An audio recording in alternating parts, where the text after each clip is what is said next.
안녕하세요. 예수비전 성결교회 안희한 목사입니다. 법원에서 재판을 받는 과정에 재미나는 이야기가 나왔어요. 저를 저작권법 위반으로 고소를 했잖아요. 근데 전광훈 집단이 저작권법 위반으로 저를 고소를 하면은 제가 전광훈 집단의 작품들, 방송들 이걸 제가 사용함으로써 제가 이득을 봐야 돼요. 그래서 저한테 이득을 받냐고 물어보더라고요. 제가 뭐라고 대답했겠어요? 이득을 보기는커녕 손해만 봤죠. 왜요? 전광훈 추종하는 광신도들이 테러를 일으켰으니까, 교회까지 쳐들어왔으니까. 그리고 그 쇼츠 전광훈이 떠들어대는 거, 조나단 목사님이 떠들어대는 거, 오영석 목사님이 떠들어대는 거, 이 쇼츠를 올린다고 저에게 수익이 생깁니까? 근데 그거를 저작권법 위반으로 고소를 한 거예요. 할 게 없으니까 그렇게 나오는 거죠. 맨날 자기들은 고소당하면은 패소하고 벌금 물고 또 이번에도 뭐 감옥살이 많이 하게 됐잖아요. 이런 식으로 안 좋은 결과들이 나오는데 저는 멀쩡하거든요. 이동욱 회장이 멀쩡하거든요. 그러니 뭔가 걸고 넘어져야 되는데 걸고 넘어질 게 없으니까 저작권법 가지고 걸고 넘어진 거예요. 또 26개 항목 중에 22개가 그냥 검사가 볼 때도 그냥 날아가 버렸고, 그 다음에 4개가 쇼츠 가지고 걸고 넘어진 거고. 근데 검사가요, 관심이 없어요. 시큰둥해요. 왜냐면 자기가 봐도 별거 아니거든요. 그래서요, 판사가 뭔가 할 말 있으면 하라고 그러는데 할 말 없습니다 이러고 끝나더라고요. 참 어처구니 없는 일이죠. 자, 오늘 오랜만에 안티다원 목사님의 글을 읽어드리겠습니다. 이메일로 저에게 보내주신 내용입니다. 전광훈 교회 이성희 변호사가 그간 횡설수설에 가까운 말로 내부 분란을 일으키더니 어떻게 수습을 했는지 그가 다시 전씨에게 들어간 모양이다.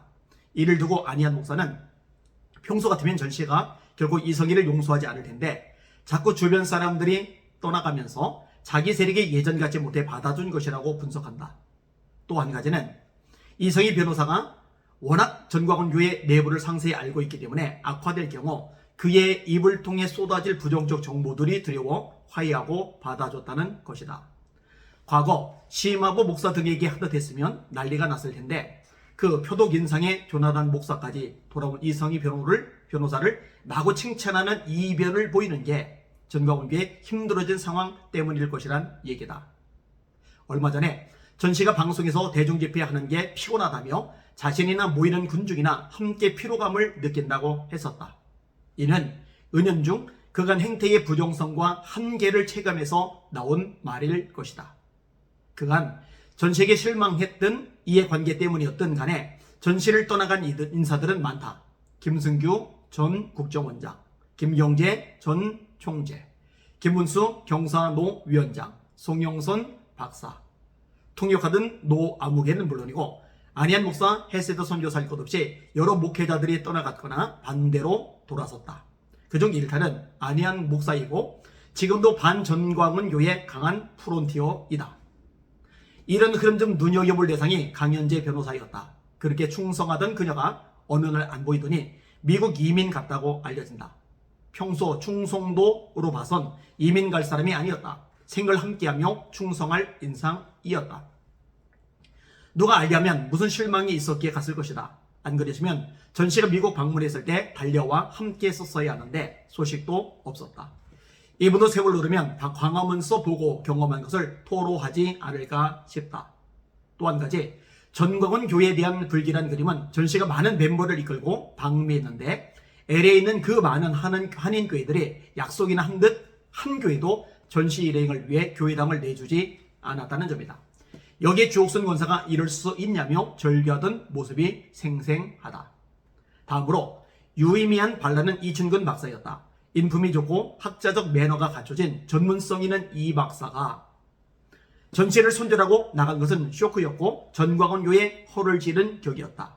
김국성 씨와 불화 때문이란 건 표면에 불과하고 아마 인격적 신뢰의 벽이 컸지 않았나 싶다.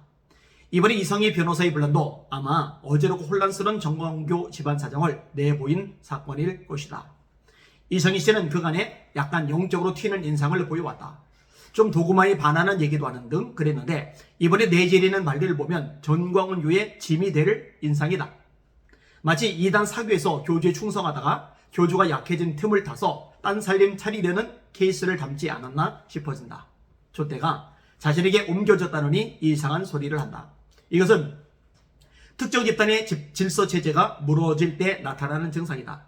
전광훈교는 일찍도 모래 위에 급조해 가는 건축물이었다. 이 건축물은 신뢰하지 못할 허언들, 신성모독형 이단적 발설들, 각종 음담 패설들, 교주 우상수의 발언들, 돈벌이에 대한 과욕들 등을 소재로 지어가는 불안한 건축이었다.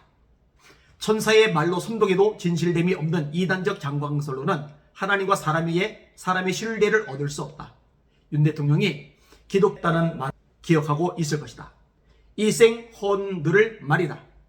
이런 헛소리가 한두 개였던가? 늙고 험해도 사실과 진실이라는 반석으로 지은 집이라야 사람이 머물며 숨을 쉰다. 광기를 품은 선동만으로 지은 집에는 아무리 애곡을 부르짖어도 사람이 오래 머물고 견딜 수가 없다. 안희한 목사가 전부터 전교주의 활동 가능 기한이 금년 말까지라고 했는데 이 예측이 틀리기를 바랄 뿐이다.